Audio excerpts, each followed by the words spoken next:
Kann schon passieren, dass du durchs falsche Grenzen holst. Ne? Jede Großstadt hat so viel, ohne das halt auch nicht geht.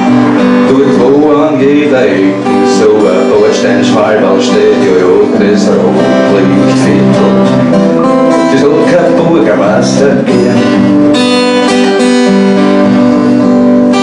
Im Rotlichtviertel, da kann man schon ganz anders reden.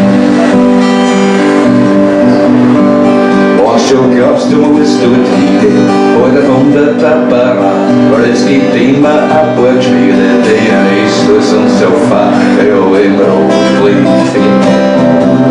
Kontrolliert's besonders gern.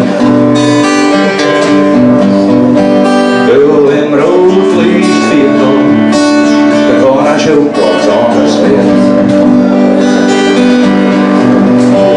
Und das große Gerstl-Baby überhaupt ins Quanten an, weil die Finger mancher Lady länger als die Achsen sind, ja, ja, im Rotlichtviertel.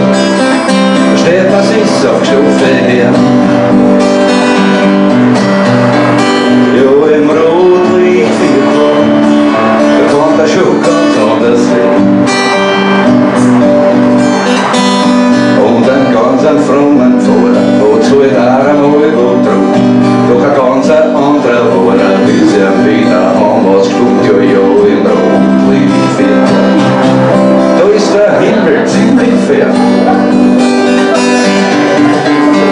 Ja, im Rotlichtviertel, da kann der schon ganz anders werden.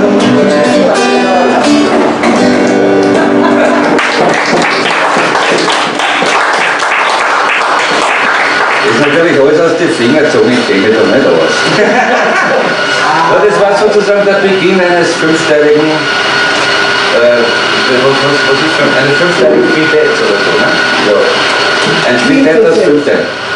Im Rotlichtviertel sind wir schon. Und ja.